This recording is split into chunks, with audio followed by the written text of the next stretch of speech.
بسم اللہ الرحمن الرحیم اللہم صلی علی محمد وعلی آل محمد۔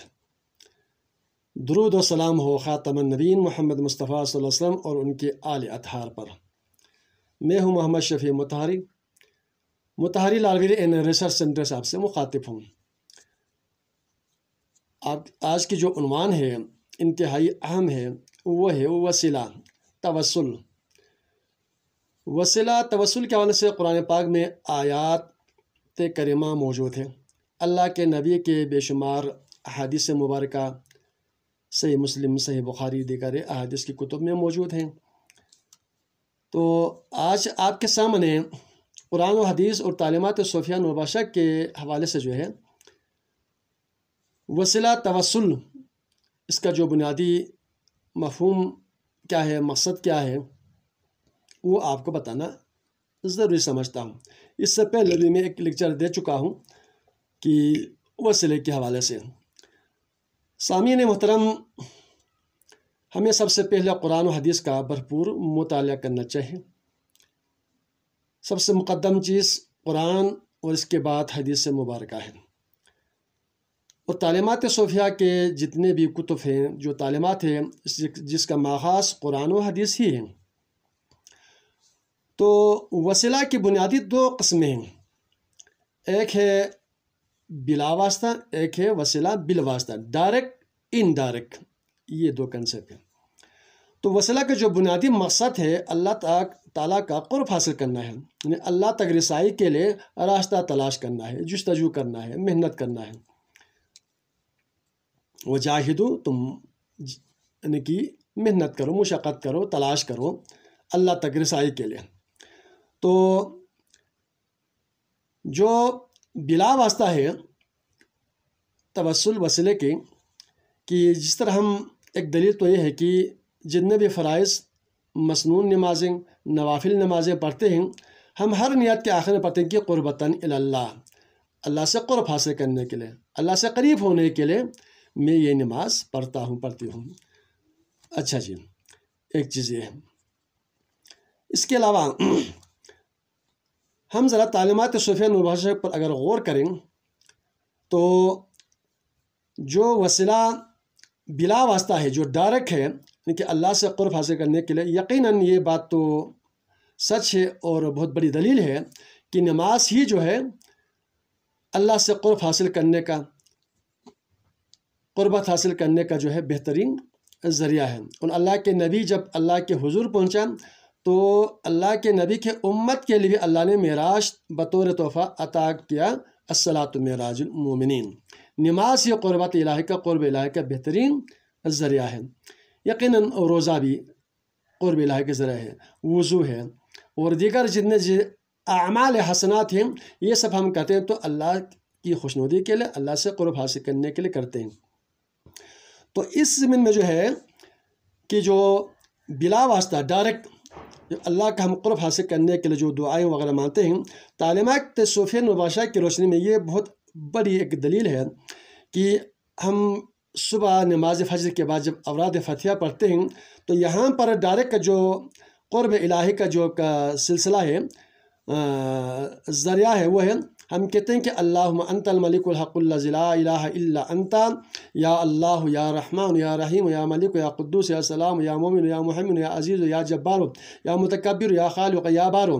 اللہ تعالیٰ کے 99 اسماء کو یوں جو ہے گنتے گنتے جب آخر میں پڑھتے ہیں یا صبور، پھر آخر کہتے ہیں سہل علینا وعلی والدینا کل عسیر۔ یہ جو ہے دعا کا جو طریقہ ہے، یہ ڈائریکٹ قرب الہی کا جو ہم اللہ کے حضور اپنا درخواست پیش کرتے ہیں، ایک چیز ہے۔ اس کے علاوہ جو ہے ہم دعا کرتے ہیں کہ اللہم اوصلنا الی مقاصدنا، پروردگار ہمیں اپنے مقاصد تک پہنچا دیں۔ اللہم ربنا تقبل منا انک انت السمیع العلیم، پروردگار ہمارے دعاؤں کو تو قبول فرما۔ اس طرح قرآن پاک میں بہت سارے آیات کریمہ موجود ہیں۔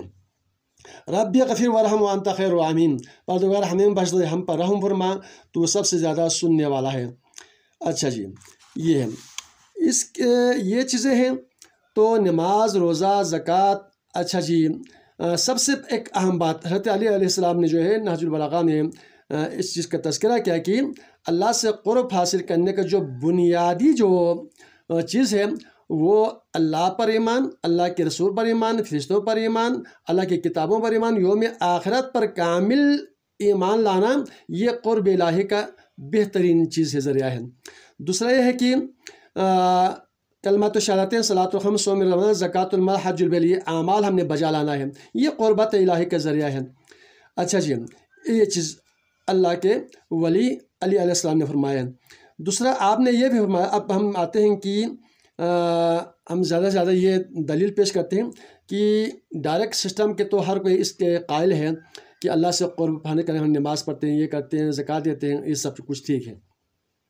اب ہم آتے ہیں کہ بالواسطہ، یعنی کہ انڈائریکٹ جو وسیلہ ہے وہ کنسیپٹ بھی بالکل درست ہے اور صحیح ہے۔ اب اس کے لیے دلیل چاہیے۔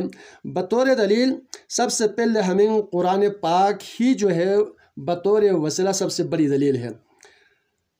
اچھا جی، چنانچہ ہم دعا کرتے ہیں کہ ربنا تقبل اعمالنا بحرمت کلامک القدیم، ربنا تقبل اعمالنا بحرمت کلامک المجید، پروردگار تیرے کلام الہی کے واسطہ ہمارے اعمال جو ہے قبول فرما، تو یہ قرآن وسیلہ ہے۔ اس کے بعد ہم یہ دعا بھی کرتے ہیں ربنا تقبل دعانا بحرمت خاتم النبین و آلہ الطاہرین، پروردگار محمد مصطفیٰ خاتم النبین اور آل طاہرین کا واسطہ ہمارے دعائیں قبول فرما۔